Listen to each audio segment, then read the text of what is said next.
brought them to South in a place Africa? called Maghull.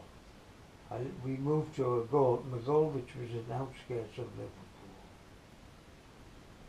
And And what brought you to South Africa? Like, did you go there and work for a little while and then decide to buy a house? no, South Africa was a new venture. South Africa was advertising for families, and they actually, I remember, with the number of children, they give you so much money if you fetch your children. And my children, I had 3 of them, as I say, and I would not have had to pay any transportation. That everything was paid for by the South African government. And we made, it was enjoyable. It was enjoyable. It was a short time. Then Olive saw some things that she didn't like. And she, Like apartheid, or? yeah, she didn't like that, and my son was becoming more of a South African than an Englishman with this apartheid attitude, and I didn't like that. So Olive came home and I stayed on for about 18 months, 2 years. I heard you had some interesting pets. Ah. And pets would follow you home like Dr. Dolittle. I had,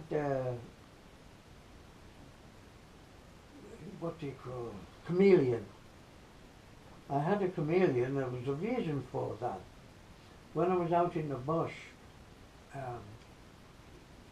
your house or your room that you lived in, it was quite easy to get robbed. But if I had the chameleon on the wall, it was like a garden. A native wouldn't go near it, wouldn't come into my room. Why? They're terrified of them. They're terrified of the chameleons. I don't know why, because of the beautiful little thing. And I used to have lots of fun with it because I put it on my shoulder, and when they'd come in for me to pay them, when I was out on the site, they wouldn't come near me to get their money because of this. But I fetched it home. You brought it home to England? 3 days travelling down inside my shed. You know, you see, the chameleon don't pass any water and they don't pass any motion. They eat insects and it's absorbed into their skin. So even though it was down there, walking around, I could have got into trouble, but I was lucky.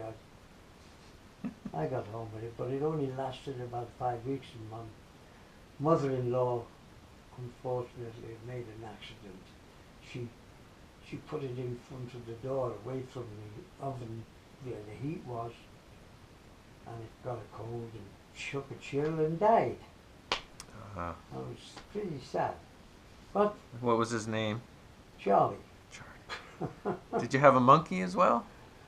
My mother and father always had monkeys. In England, in Liverpool? England. My father would fetch them home from the ships. He'd buy them down on the ships. What kinds? Like macaws or no rhesus? No, ordinary little monkeys. Yeah. And he used to fetch them home, and he'd have them in a parrot cage.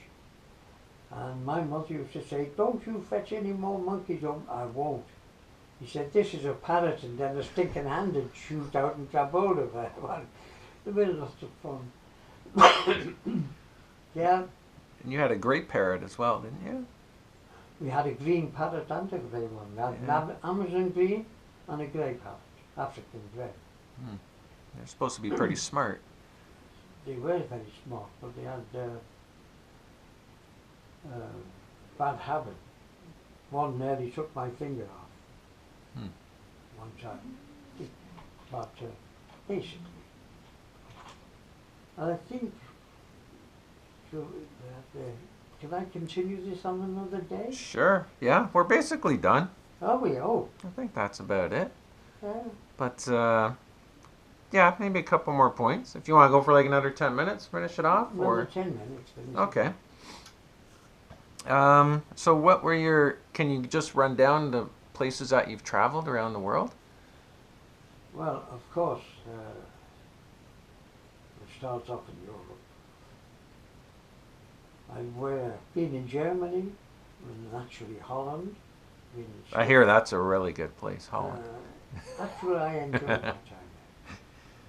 Switzerland.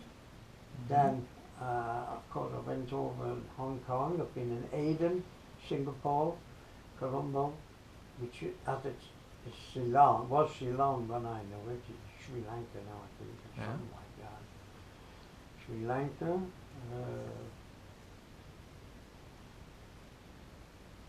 Egypt, Port Said, Egypt.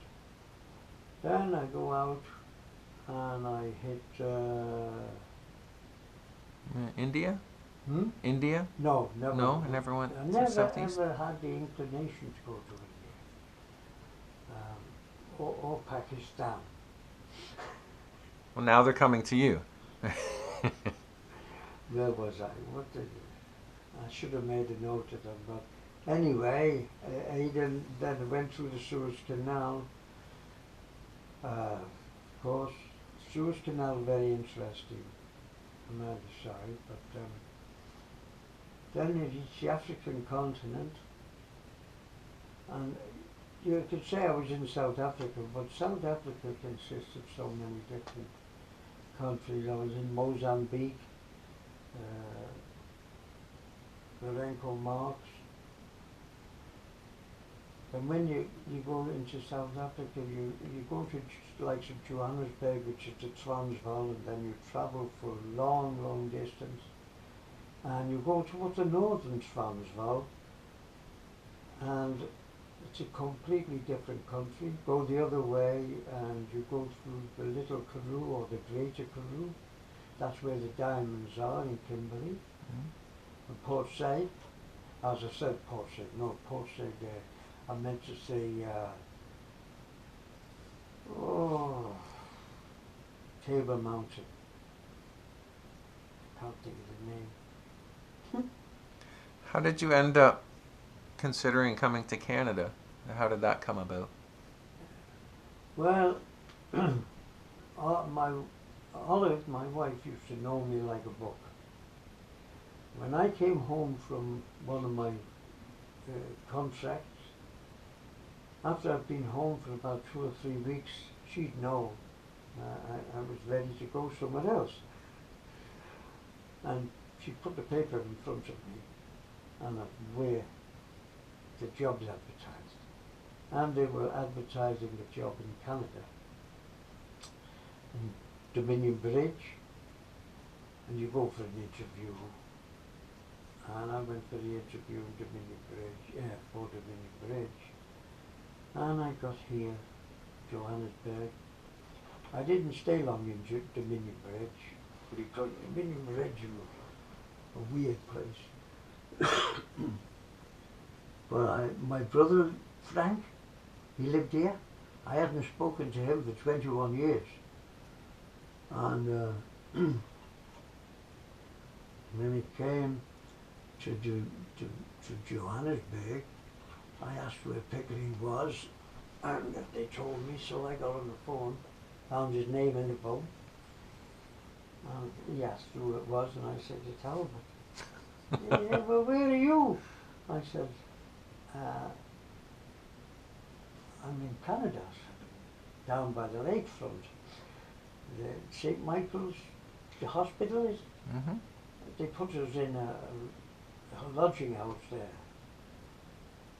And he said, well, he said, you work in the weekend? I said, no. He said, I'll come down and pick you up. I said, you no need to come and pick me up, I'll find my way there. And he said, how are you going to find your way there? Here, he said, you've never been before. I said, there's lots of places I've never been before, but I've always found my way. So I did. And strange thing about it, that when I went to his front door, up his drive, his dog come out, and that dog bites everybody that comes up the drive. And it just jumped at me and licked my hand, you know.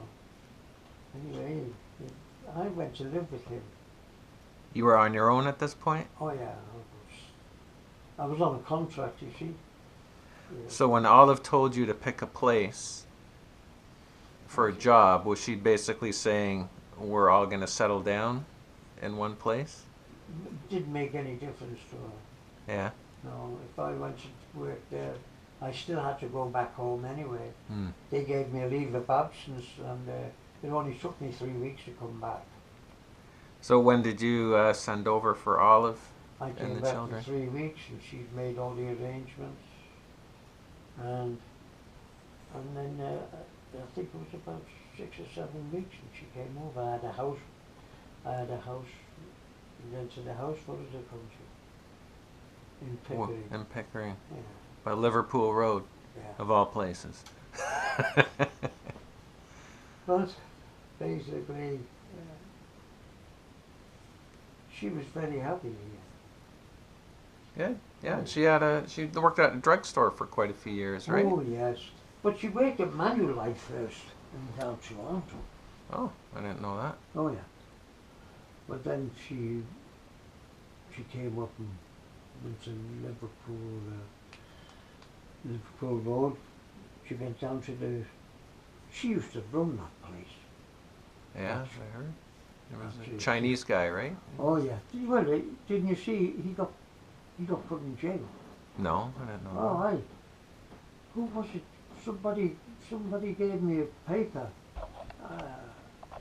He'd been defrauding the drug people, Oh, like falsifying records? records and things like that for years and years.